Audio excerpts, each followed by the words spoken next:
آخرکار Pakistan international air lines یعنی PIA کی نجکاری کا عمل مکمل ہو گیا ہے۔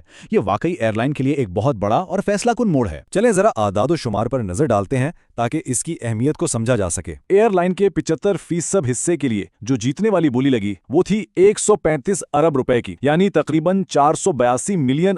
اور یہاں سب سے دلچسپ بات یہ ہے کہ جیتنے والے کنسورشیم نے جو پیشکش کی وہ حکومت کی کم از کم قیمت یعنی 100 ارب روپے سے کہیں زیادہ تھی۔ تو اب ملکیت کا حساب کچھ یوں ہے کہ 75% حصہ تو چلا گیا جیتنے والے کنسورشیم کے پاس اور باقی 25% حکومت پاکستان اپنے پاس ہی رکھے گی۔ حکومت کو فوری طور پر 10 ارب روپے نقد ملیں گے اور اس کے ساتھ ساتھ وہ تقریباً 45 ارب روپے کی مالیت کا 25% حصہ بھی اپنے پاس رکھے گی۔ تو سب کے ذہن میں یہی سوال ہوگا کہ آخر یہ نئے مالکان ہیں کون؟ چلیں دیکھتے ہیں کہ اس کامیاب بولی کے پیچھے کون سا کنسورشیم ہے۔ اس کنسورشیم کو لیڈ کر رہی ہے عارف حبیب کارپوریشن اور یہ کافی متنوع گروپ ہے۔ اس میں کھاد بنانے والی کمپنی فاطمہ بھی ہے، سٹی اسکولز جیسا بڑا نجی اسکول نیٹ ورک بھی، اور لیک سٹی ہولڈنگز لمیٹڈ جیسی ریئل اسٹیٹ فرم بھی شامل ہے۔ اچھا، اس ڈیل میں ایک بہت اہم نقطہ ہے، وہ یہ کہ خریدار کے پاس مزید 2 شراکا داروں کو شامل کرنے کا آپشن ہے، اور اس میں کوئی غیر ملکی ایئر لائن بھی ہو سکتی ہے جو عالمی ہوابازی کی مہارت لائے، جو یقیناً PIA کے لیے ایک گیم چینجر ہو سکتا ہے۔ ایک اور قابل ذکر بات یہ بھی ہے کہ بولی میں کس نے حصہ نہیں لیا۔ فوجی فرٹیلائزر کمپنی، جو فوج کے زیر انتظام ایک بہت بڑا ادارہ ہے، اس عمل سے تو باہر رہی، لیکن انہیں مستقبل میں ایک ممکنہ پارٹنر کے طور پر ضرور دیکھا جا رہا ہے۔ لیکن سوال یہ ہے کہ حکومت نے آخر PIA کی نجکاری پر اتنا زور دیا ہی کیوں؟ اس فروخت کے پیچھے اصل محرکات کیا تھے؟ اس کے پیچھے جو سوچ تھی وہ نجکاری کے مشیر محمد علی کے اس بیان سے بالکل صاف ہو جاتی ہے۔ انہوں نے کہا، ہم ایسی صورتحال نہیں چاہتے تھے جہاں حکومت ایئر لائن بیچ کر پیسے لے لے اور کمپنی پھر بھی ڈوب جائے۔ مطلب سیدھے لفظوں میں اصل مقصد صرف ملکیت بدلنا نہیں تھا۔ اس ڈیل کو اس طرح بنایا گیا تھا کہ ایئر لائن میں نیا سرمایہ آئے تاکہ اسے دوبارہ اپنے پیروں پر کھڑا ہونے میں مدد مل سکے۔ تو اس پوری نجکاری کی کچھ بڑی وجوہات تھیں۔ پہلی تو یہ کہ سرکاری اداروں کے بھاری نقصانات کو روکا جائے، دوسری یہ IMF کے سامنے پاکستان کی اصلاحات کا ایک اہم امتحان تھا، اور تیسری وجہ تھی عوامی خزانے پر مزید دباؤ سے بچنا۔ ٹھیک ہے، ڈیل تو ہو گئی، اب آگے کیا ہوگا؟ آئیے دیکھتے ہیں کہ اس ڈیل کو حتمی شکل دینے کا سرکاری ٹائم لائن کیا ہے۔ تو یہ سارا عمل بہت تیزی سے آگے بڑھے گا۔ کچھ ہی دنوں میں نجیکرن کمیشن بورڈ اور کابینہ سے منظوری مل جائے گی، پھر